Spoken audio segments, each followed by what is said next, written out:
صليت وسلمت وباركت على سيدنا إبراهيم وعلى آل سيدنا إبراهيم في العالمين إنك حميد مجيد. Pada malam ini kita akan memperbincangkan beberapa ayat Al-Quran yang ada sangkut pautnya dengan tugas seorang yang amar ma'ruf nahi munkar, tugas seorang dai mubaligh dan tanggung jawabnya, supaya kita sama-sama mengerti bahwa segala-galanya di dunia ini berjalan di bawah kekuasaan dan kekuatan Allah, dan kadang-kadang tidak bisa ditafsirkan. Di dunia ini ada kebenaran, ada kesesatan. Tiap-tiap kebenaran ada penganjurnya, dan tiap-tiap kesesatan ada penganjurnya. Dua-duanya ini saling berlawanan. Yang mengatur perlawanan itu adalah Allah semata. Saudara tidak bisa mengatakan kenapa di dunia ini ada kesesatan, kenapa ada kezaliman, kenapa ada orang jahili manusia. Tidak bisa. Sebab ini berjalan dengan kehendak Allah yang penuh dengan hikmah, yang penuh dengan rahmah, dan seterusnya. Sampai ada orang bertanya, mengapa Allah mengadakan setan ini? Kenapa Allah menciptakan setan? Perlunya apa? Seumpamanya tidak ada setan, kan kita ini tenang, ayem, hidup, tidak ada godaan, tidak ada gangguan. Jawabnya mudah sekali, bahwa setan itu justru ujian kita di dunia. Itu kita lolos apa tidak lolos, disinilah soalnya. Setan merayu kita, memasukkan kita ke jahanam. Kita ikuti dia apa ikuti nabi-nabi yang dibawa oleh Allah Subhanahu wa taala, diciptakan juga olehnya untuk menarik kita ke jalan yang baik. Jadi tergantung pada kita diberi seni kehendak untuk memutuskan mengikuti yang mana. Ini dia arenanya, ini gelanggangnya, atau dengan bahasa yang populer, ini podiumnya. Manusia memainkan sandiwara ini, Allah yang menentukan. Para nabi sendiri tidak memiliki kekuatan untuk memberi hidayah kepada orang. Jadi nabi-nabi sendiri, termasuk Nabi Muhammad SAW, tidak diberi oleh Allah suatu kekuasaan untuk menghidayatkan orang. Dia cuma diberi tugas tabligh. Dan tugas itu yang kita ambil over. Tugas itu yang tiap kepala mengikuti dia dan bisa mengucapkan sholawat dan salam kepadanya. Itu kepala berkewajiban mengikuti jejak beliau, menyampaikan apa yang benar, mengajak kepada kebaikan, mencegah kepada kejahatan. Syaitan pun juga tidak memiliki kekuasaan untuk menyesatkan orang. Yang menyesatkan Allah, yang memberi hidayah kepada Allah, kepada kita adalah Allah. Allah berfirman dalam kitab suci Al-Quran kepada Nabi Muhammad SAW, wa sadaqallahul azim, innaka la tahdi man ahbabt, walakin Allah yahdi man yasha. Engkau ya Muhammad tidak akan dapat memberi petunjuk kepada manusia yang kamu sukai supaya dia menjadi hidayah. Namun Allah jualah yang memberi petunjuk kepadanya. Jadi yang memberikan hidayah bagi seseorang maupun kesesatan pada seseorang hanya Allah sendirilah. Jadi bagaimana caranya? Pertama, Allah membukakan di hati manusia yang mau disesatkan atau mau dihidayatkan ini suatu kecondongan. Kecondongan tertarik kepada segala yang baik. Dan ini juga melihat wadahnya. Ada orang memang dia minta kepada Allah supaya dia dapat hidayah.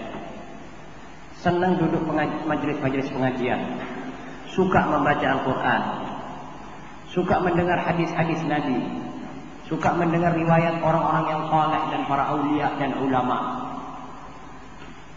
Orang-orang yang berkeinginan baik, yang hatinya suka menjalankan perintah, menerima ayat Allah dengan sepenuh hatinya, maka pintu pilihan kepada kebaikan dibukakan oleh Allah di dalam hatinya. Maka dia memilih kebaikan. Dan jadilah orang ini hidayah. Dan sebaliknya, orang yang kelihatan sama sekali tidak ada kecondongan ke arah kebaikan, memang dari aslinya dia tidak suka ke situ, maka biasanya pintu atau jalan untuk memilih kejahatan itulah yang dibukakan oleh Allah di dalam hatinya. Apalagi kalau kita umpamanya siang malam berdoa kepada Allah, maka insya Allah Allah akan memberikan kita jalan petunjuk kepada yang baik itu. Allah berfirman kepada Nabi Muhammad SAW, betapapun anda ya Muhammad berkeinginan agar mereka memilih jalan hidayat, namun Allah tidak akan memberi petunjuk kepada yang sudah akan disesatkan. Allah tidak akan merubah putusannya.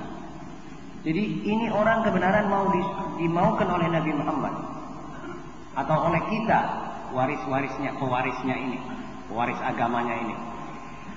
Diberi maksud kita supaya orang ini betul-betul menjalani perintah Allah dan taat. Maksud kita. Tetapi Allah sudah memastikan dia sesat. Allah tidak akan merubah putusannya untuk keinginan kita, sama sekali tidak. Ini ayat diturunkan kepada Nabi Muhammad SAW. Wa sadaqallahu al-azim in tahris ala hudahu fa inna Allah la yahdi man yudhill wa ma lahum min nasirin. Jadi kalau kau bagaimana kau punya keinginan, kamu punya perhatian dan antusias supaya orang ini mendapat petunjuk, sebagaimana pernah Nabi SAW menghadapi Al-Walid, fulan dari benggol-benggolan Quraisy, dengan penuh hati yang ikhlas, supaya dia ini mau tertarik kepada jalan yang benar. Namun Allah mengatakan, la entahris ala hudahum, fa inna Allah la yahdi man yudhill. Iblis juga mengakui bahwa saya ini tidak punya daya apa-apa, saya tidak bisa menyesatkan orang. Tetapi saya ajak, dia nerima. Salah sendiri. Dalam ayat digambarkan, wa ma kana li 'alaikum min sultanin illa an da'awtukum fastajabtum li. Fala talumuni wa lumu anfusakum. Iblis berkata hari kiamat, saya tidak ada sesuatu kekuatan apa-apa untuk menyesatkan kamu. Namun aku coba awe-awe ngajak kamu kepada kejahatan, kamu ikut. Salahmu, jangan nyalahkan aku, salahkan dirimu. Fala talumuni wa lumu anfusakum. Ma'asyiral muslimin, begitulah kira-kira adegan-adegan antara si muballigh yang kepingin menganjurkan memperbaiki keadaan dengan orang yang mau merusak. Begitu adegannya. Jadi muballigh mau meneruskan seruan para nabi. Dan muballigh ini bukan 1-2 orang. Bukan hanya seperti orang yang bicara di hadapan saudara sekarang ini. Tetapi tiap kita ini muballigh. Sekuat tenaga kita. Kalau anda hafal 1 ayat, ayat itu tabligkan. Kalau anda hafal 1 hadis, hadis itu tabligkan. Lah kepada siapa? Cari orang. Kalau tidak ketemu orang, kepada keluarga saudara di rumah. Yang belum beristri, kepada kakaknya, kepada adiknya, kepada ibunya. Yang sudah beristri, kepada istrinya. Yang sudah beranak, kepada anaknya. Sebab nututi keadaan banjir, longsornya kejahatan seperti sekarang, tidak bisa ketututan kalau 1-2 orang saja.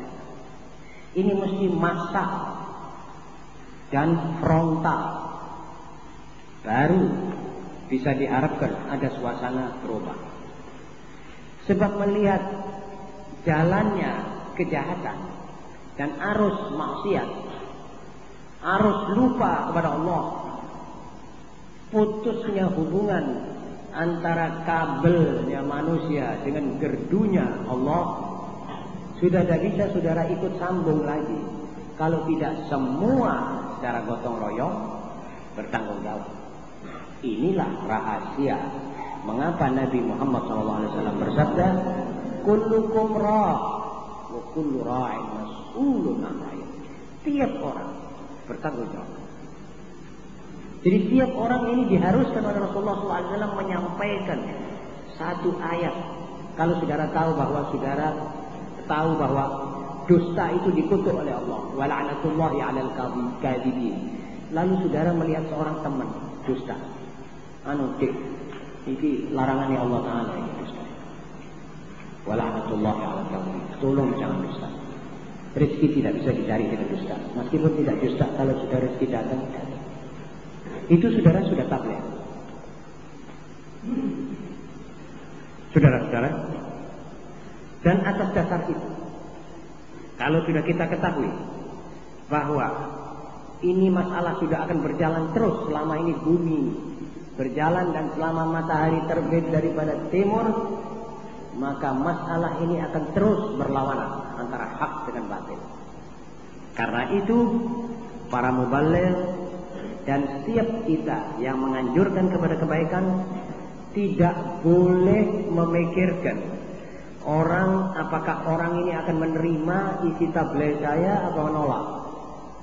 Ini keliru. Menurut ajaran Nabi Muhammad SAW dan ajaran Allah kepada Nabi Muhammad SAW, seorang muballigh tidak boleh memikirkan, wah, kenapa saya punya tabligh tidak ada orang amalkan? Kenapa saya punya kata-kata tidak diterima? Ini bukan tugas saudara. Ini nanti Allah yang akan menjalankan. Jadi apakah orang akan menerima tablighnya, tegurannya, atau menolak? Dia harus mempunyai pendirian tegas dalam hatinya bahwa sikap menerima dari manusia yang saya tabligh atau menolaknya orang itu hanya daripada Allah. Dia dan saya, saudara, tidak boleh memikirkan kecuali pada cara tabligh. Benarnya hadis-hadis, sahihnya hadis-hadis yang saudara bawa, tanggung jawabnya terhadap agama dan kebenaran yang ia yakini. Jadi kalau saya tegur saudara jangan masuk bioskop, itu saya yakin-yakinnya bahwa gedong itu akan menyesatkan, akan menjadi alat penyesatan atau alat pembarakan, sudah menjadi barat.